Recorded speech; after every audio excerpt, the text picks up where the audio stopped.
family. I'm Mommy Dabs, and This is Daddy Dabs.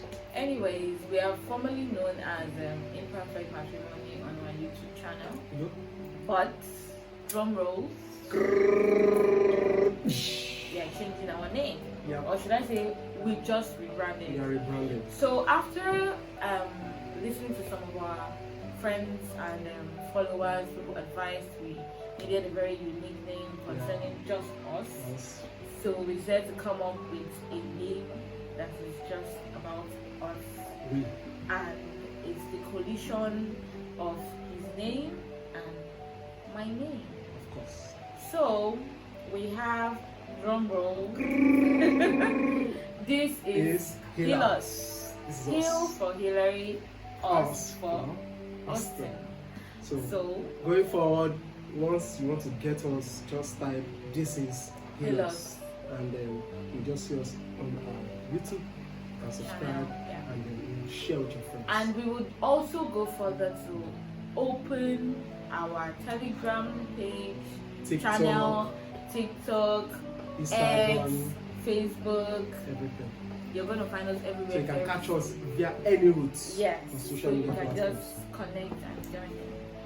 So today we are going to be talking about our pregnancy experience. Yes. How we found out we got pregnant. It's not easy. At all. It wasn't fun. At all. I think it was immediately after our wedding. Okay, let's just revert back. So this is how it happened. Being pregnant for Dabreki was something we never really planned. Of course, Because we never believe it or planned. not, Yeah. it's not something you and I planned. Exactly. Yes. And it's more or less like we were planning that, immediately after marriage, we are going to go for honeymoon, In fact, we'll travel to 2 years. Yes, we said we were going to take 2 years Gap. before we Enjoy start having ourselves as children. newly married couples. Yeah. Those We are actually, things. we actually even planned that. Immediately we come back home after the wedding. I'm going to go for family planning. Of course, yeah. So we'll know that this is the plan. And after 2 years, we start prepping for children. No, the breakers don't home plans. Do you get we came back from honeymoon? I say honeymoon. Sorry, Gary, we did not go for honeymoon. Unfortunately, let me not say he still owes me because it's not just about him. Kukuma cast me now, for you calm down. We owe ourselves our honeymoon. Yo. Mm-hmm. So when we came back from after our traditional marriage, I was feeling sick. Yes, I was feeling really sick. And then I went to the hospital. Initially, I thought I had malaria. I didn't really bother to do pregnancy test. I basically just did malaria test. And then I treated malaria. I wasn't feeling better. Yes, I wasn't really feeling better. So I tried to go ahead, and my husband was like, "Have you even seen your period?" I said, "No, my period comes out at the end of the month." After we have treated malaria. I was like, "Nah, I can't be pregnant." I was like, "Nah, that's how people get pregnant." That's the first time I said, "That's how people get pregnant." I was like, "I can't be pregnant." Because it wasn't even on our agenda. So. Do you understand? So when I decided to say, let me just check, we ran a blood test. I came up positive. Definitely. I was still in denial because I was overwhelmed already. And then we went to do a scan after a couple of weeks because I was like, let's give it time, my period probably come out. I don't know, I was in denial. I was seriously in denial. Yes, no, because nothing was happening to you. Do you understand? I was normal, I was fine. Nothing. So when I went for a scan, then the doctor that did the scan said, madam, congratulations, you're 6 weeks pregnant. Like joke though, was like I say, you say what? at least when somebody is pregnant, you should be vomiting. I don't know, not even vomiting. So we realized that we were 6 weeks pregnant. Yeah. And at that point I was like, how? From where? Do you get? I was in a state of, when did this happen? How come? The whole 6 weeks. And I didn't even notice, I didn't even suspect. There was no sign, nothing. Now the funny thing is, immediately we realized we were 6 weeks gone. 2 seconds. It's like All everything, the all the symptoms started. just started dropping. I guess that scan actually just unveil some of our fears. Everything came at once. Just came at once. From vomiting. Vomiting was one scares. In fact, I wouldn't say I had morning sickness. I was sick. I was always sick. I couldn't eat. I think you want to vomit. The particular thing, I thought you wanted to vomit your stomach. I couldn't eat. Like, I was vomiting to the point that there's nothing that's coming out of my stomach, and it's just some green stuff that is bleeding. Like, that green thing was like, I was scared. And the way you were consuming pepper. Like, I was basically just eating noodles with pepper. And a lot of water in the noodles. Like, indomie pepper soup. That's basically what I was taking. Right. And the thing is that I couldn't cook. Everything was smelling my nose. Trigger you. I was vomiting and I was spitting. It was too much for me to deal with. And to me it was, I lost a lot of weight. Imagine weighing 58 before I got pregnant, or before I realized I was pregnant. And then in the space of 2 weeks, I dropped down to 45. Man, that first trimester was really scary because at some point I was like, okay, this woman, the way you are vomiting everything you are eating, and nothing is going in. Which is not a way to starve the baby self, the fetus that is inside. Like, at some point, I got really, really scared, especially in the early hours of the morning. 4 o'clock like this. The very moment I just see that you are no longer on the bed, I will just go to the toilet and I will just see you. And I'll be pouring water on your head. I say, don't pour me water. You did not pour water on my head and then sprinkle water on my face. Because it used to annoy me. Because the way you were at some point, I thought you wanted to vomit your intense time. Nothing is coming out. Where I started getting scared was when I was not seeing some green stuff. Like, oh no, this is not happening. So I didn't know what to cook. The highest snack I cooked for you was indomie noodles. Apparently, my husband does not know how to cook. So, for the record, I think I've improved now. So you say what? I think I've improved now. I think I've improved now. Yeah. I've improved now. I think I can prepare stew. Which stew? It might not be like. You see this thing you're saying, you are going to do. It might not be like, the standard stew. That you prepare. But at least I'm pressed stew. I'm pressed stew. I'm pressed stew. It might not be like the standard, like I said. So I'm not going to be thinking that I will give I'm not you the asking standard. for the standard. What's the standard? Anyways, we digress. Then, so I think after the first trimester, because the first trimester, that was the first 1 month to 3 months, it was a lot for me, and I was struggling a lot. I couldn't really do much. I was mostly sick, so I stayed in bed a lot. I even went to the hospital because I had a bacterial infection at some point from foods that I ate. That must have contributed because it was crazy. I couldn't really eat everything. I couldn't eat anything because everything was just not it for me. If you're cooking here and I enter your kitchen, oh my god, or I perceive what you're cooking, that's the way I will vomit. There was a particular time I stopped even wearing my perfume. Yes, I couldn't stand the smell of this perfume. Inside the entire house. If you wanted to spray perfume, you have to go outside. At some point, I was taking perfume to work and then spray it at work. I couldn't stand the smell of the perfume. It was disgusting. It was irritating. I'm coming home too again. I have to go inside, freshen up, wash myself because once I just hug her, she just feel any kind of I will just vomit. Odor or sweat from she just was that bad. It was really terrifying, but thank God. So I think second trimester. Yeah, second trimester. Moving to second trimester.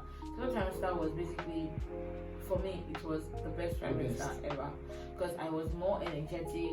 I got my groove back. I was eating well. I was feeding well. And weirdly, I think that's the second trimester. Abacha suffered in your hand. I did not eat abacha actually. After that first time I ate it in my third trimester, that it caused me to vomit uncontrollably. I would still say, is that abacha that caused me that bacterial infection? Okay. No hate to abacha. It was my first trimester. I can still say that after I had it, I stopped taking abacha.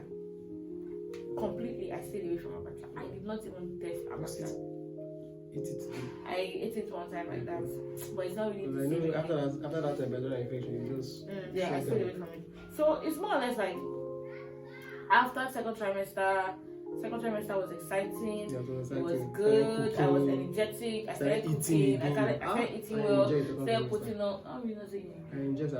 I started putting on weight. And then the funny thing is, throughout the remaining parts of my, the remaining trimesters of my pregnancy, I don't like eating outside food. You buy me food from outside, I can't eat it. I'll have to make literally every food I eat.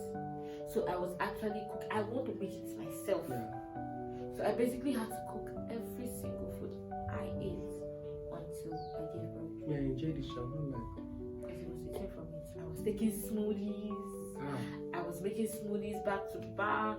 I was making juice, fresh juice. I was taking. I was eating well. I always take my fruits, my prenatal drug. Oh my God, I was always taking my medications. I was eating well. I was dancing. I was bubbly. I was glowing. People would see me. I was like, madam, you're so fine. Pregnancy suits you. I'm like, oh, thank you. It was a nice experience. Until third trimester. Third trimester. That was that everything went from 0 to 100 in a split minute. Jesus. I said, my daughter. Say, mommy, you need to I think that trimester was when the average now started coming. Is when my daughter decided to show herself. In the second trimester, she was being calm, but you see this third trimester, 7, 8, 9 months. Oh my God! It was hellish. That was when I saw her hand. I saw the shadows of her hand. Shadows of whose hand? Her hand, that way she would be moving. He basically saw how she was moving in my tummy. She was basically moving from one position. I saw sometimes you would see marks of her hands. You did not see any marks of her hands. Of her fingers? You did not see, my love. Is that not it? It's not my daughter's hand that you saw. Okay. Yes, God bless you. Maybe I'm just imagining things. You are imagining things. I think you saw that picture online. Then I think it's your daughter's only. Because there was a particular time it popped out. It did not pop out. The only thing I know is that when she's turning, you know how it is now. When she's turning, the stomach will just look funny. The shape, you see that it's all waving when she's moving. Like I even had some records of how my tummy was moving, how she was moving inside my tummy. Like she was always inside swimming pool. Anytime I lay to sleep, oh man, that's when my daughter is always kicking me. She would kick me, she would mash me. I can't sleep. There was a time that she came up, like she was just shooting. Yes, my tummy was like this. So my husband had to press rub my tummy, and then she just moved again. And she had a very solid heart rate. Oh, that way she was very active. Yeah. Oh my God. And whenever she heard her father's voice, weirdly, she moves from my stomach. She will literally start moving, you know. It was a really delightful when the Bible moment. recorded that when Joseph, John the Baptist heard the voice of Mary Magdalene and the belly in the mother of Joseph of John the Baptist. Yes, Elizabeth. Yeah. So I remember. Yeah, when Elizabeth was pregnant, exactly. When Mary was talking to Elizabeth, came to visit Elizabeth. John literally leaped. So that was like his mom felt. Exactly. That's basically how. So that was how the Rachel was acting. So third trimester was back pain, leg pain, waist pain, all the pain, body pain. Every day I was tired. I wake up tired. I'm always exhausted, but I was still. I think that was. I think that month. Those 3 months was my own time to start massage. I think I massaged every day. You used the entire body. Listen. I massage you like crazy almost every night. Yeah. You are complaining about your underneath of your feet and everything. Sorry. You are complaining about the underneath of your feet. Yeah. Like, I was always covered in body pain because it was so exhausting for me. I was always tired. I was always exhausted. And then when it got to like 8 months, 9 months, then I felt this different kind of pain, which was, my doctor called it lightning. She actually, as they're coming down, my stomach was bigger. Yeah. So when I got to my 9th month, that is when my complexion started changing. That one was mad. My nose started getting bigger. All of a sudden, my body just changed. I started getting darker. And I'm like, what's happening? My doctor just laughed. They were like, you know what, you're due a fact, madam. You can give birth any moment, anytime. At that time, I was already 36 weeks gone. So I called my mom. I was like, Mommy, come home. I can born today. I can born tomorrow. Meanwhile, in the course of my pregnancy, while everything was like this, in my second trimester, I had the most heartbreaking news ever, where I lost my dad. May 17th, he passed on. And I was scared. And that period was very challenging for me because it was something I never imagined I would ever experience, and it was something that I was just thrown aback. It felt like my world just came to a hold because I'm very, very close to my father, and we had a conversation a week before. My dad and I spoke, and he was telling me, oh, hope the hospital you're going to is good, hope you're fine. And he basically was like, don't worry, when you give birth, I'll definitely come and see you. You know, everybody was looking forward to that moment. And then I was already checking on hotels that my dad would stay and all of that. I think you were 6 months gone. Yeah, I was 6 months thereabouts gone. Yeah. So it was really, really heartbreaking. It was really, really sad. I struggled, but with the help of my husband and my boss, God, she really helped me, and her husband, they really stood by me and helped me go through that particular phase of losing a loved one. I couldn't really grieve because they were like, take it easy, you know you're pregnant because of your baby, or anything you do with that. Like, God, it was a lot. It was a lot. I think that was when you just, I don't know whether it's collapsed. It was a lot. You were actually on a very good day. Yeah. Going to work. I've already left, so she was supposed to also go. Just take Uber and go. Then we just spoke half an hour. I said she was at the point. Let her just go to I think she wanted to go and take a pee. Then he came back, sat on the chair, and that was when I was calling you. You're not picking. Went to call the gate man. The gate man said, you are just lying down on the sofa. I was like, no, it's not possible because Mama Jo even called me and said that your wife has not showed up. I said, no, she must have showed up. Somebody that we spoke said she's already leaving. And I called the gate man. The gate man said, you are just lying down on the chair. I was like, hey, that's when I called your friend.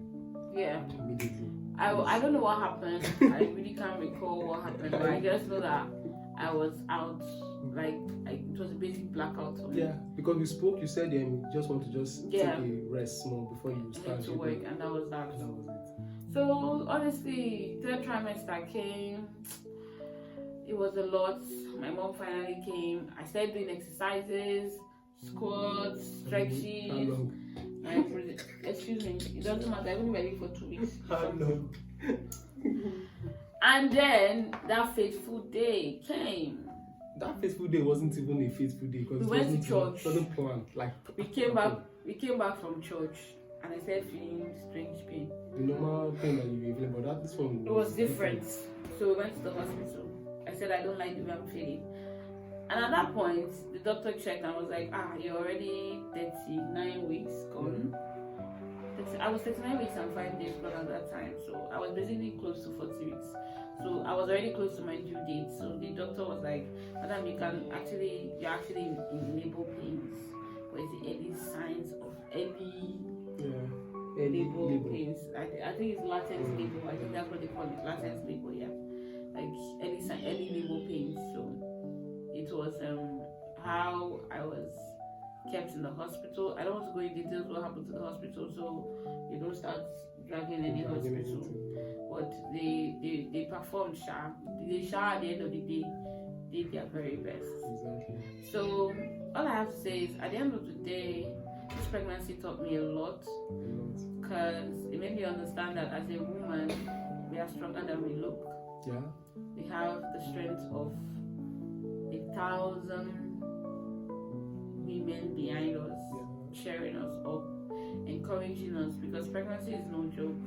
And having carried my child to full term and giving birth to her, I would say I really, really want to appreciate every mother out there, because it's not an easy journey at all. And anybody that undermines this journey, I'm sorry to say, it's not very bright.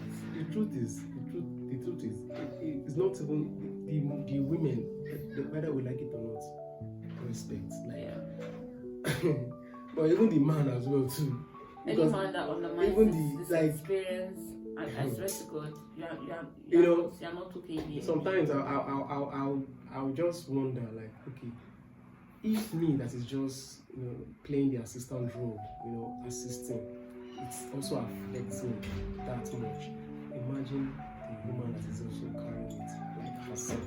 Because some people will say, now you're just the man, you're just going to be there. Like I was literally the houseboy of the house. And FYI, the journey was not an easy journey. It wasn't. Irregardless of the pregnancy was smooth, it was okay. The journey itself wasn't easy. Wasn't. We struggled as a couple. Let's not sugarcoat it.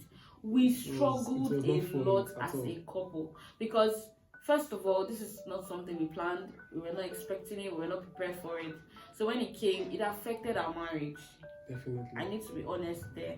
It actually affected our marriage because we were trying to see how to balance our life, and we struggled a lot. It took us a while to really get in sync with what was happening around us. Coupled with the whole bad news and everything, we struggled. We argued. There are some questions that I would be overly emotional. I can't really control my emotions. I would have massive outbursts. I would scream. For no reason. I would shout. For no reason. I would be angry. For no reason. But there's one thing I never did. When it was time to eat, I never played with my phone. That's the thing. You get, for no reason. She would just burst out crying. So it was a loss for me. I couldn't understand myself because it felt like something strange overtook me at that moment. My hormones were all over the place. I was watching. I started watching a lot of. Kudos to you as well. So I started watching a lot of videos because she was sending me a lot of videos, to prepare me. I was reading a lot to get acquainted. The truth is one thing to read. It's one thing to actually experience it. Like I would have read about these things, watch videos, and okay, there are times she will just act out of character. Yeah. I'm preparing for those days. Because the way I read things, like, okay, once I read this particular thing or watch this particular thing, I'm expecting it to actually happen in the next 3 days. But this doesn't happen like that.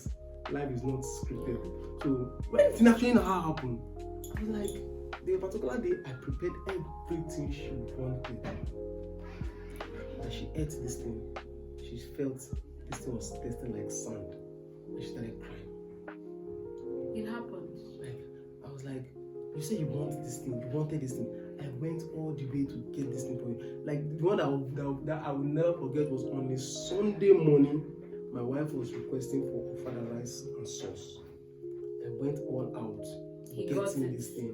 Even on my way, she said if I can see boiled egg and fried plantain, I should also get it with sugar on a Sunday morning.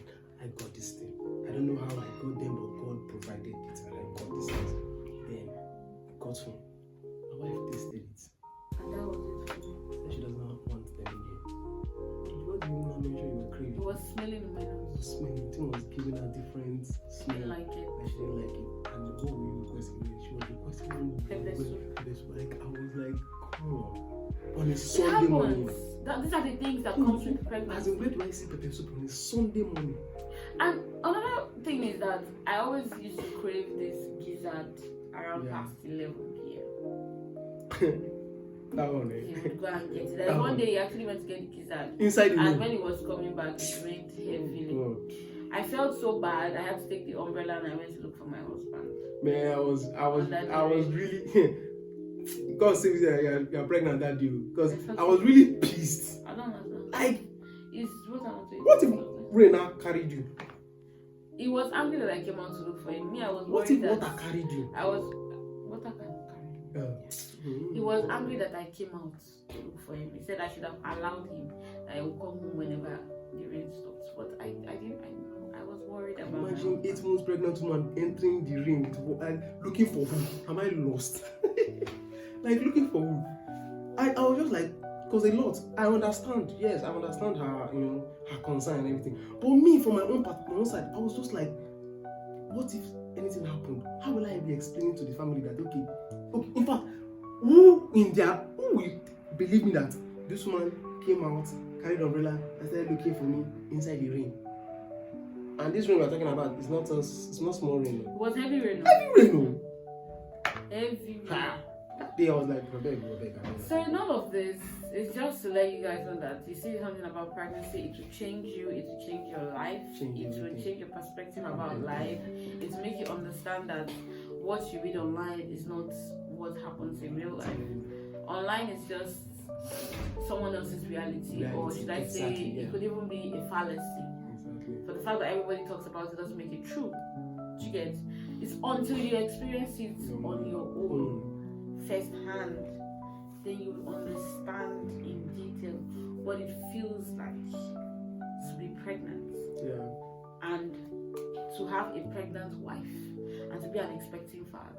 And one thing I learned again from our experiences, teamwork is very important. Like, is everybody has to bring their A game. And something that has to stick is that moment of pregnancy is where you need to understand that your wife has to be fine and okay at all times. Whatever you do for her. I learned a lot of things from this experience. So definitely, when I'll be having my children, my next children, or should I say when I will have another child, definitely I'll have another child. There are definitely things that we've definitely learned from that we'll definitely not pass on, and there are some things we would improve on as well. I'm just saying, it's a great child. I'm just pitying her because she really want to do a lot of work. Do which work? At what age? No, take our time now. I don't know if it's my time to have another child after 10 years, but as for me, it's not going to take that long, because once I it's not going to do what? Yeah. You better calm down.